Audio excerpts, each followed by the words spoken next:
তো বন্ধুরা, আমরা এখন ছাদে খেতে বসেছি।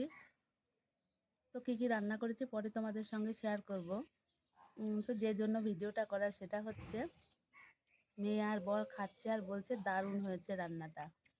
তো আমরা কারোর জন্য কিছু করলে দেখবে একটু যদি বলে না ভালো হয়েছে, দ্বিতীয়বার করার ইচ্ছাটা জাগে। আর যদি সব সময় নাক সিটকায়, দেখবে সেই জিনিসটা করতে একদমই ইচ্ছা লাগে না দ্বিতীয়বার।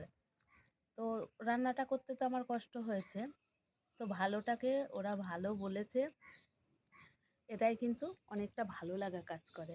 অনেক সময় আছে তুমি অনেকটা পরিশ্রম করার পরে যখন কোনো কিছুতে মানুষ নাক সিটকায়, তখন দেখবে দ্বিতীয়বার সেই জিনিসগুলো করার একদমই ইচ্ছা থাকে না।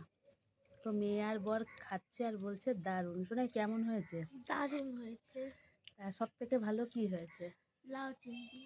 হ্যাঁ, আমারও ভালো লেগেছে লাউ চিংড়ি। তো কি কি রান্না করেছি পরে তোমাদের সঙ্গে শেয়ার করব। তো খেতে খেতে এই ভিডিওটা আবার করে নিলাম। তো চলো খেয়ে নিই, পরে কথা হবে।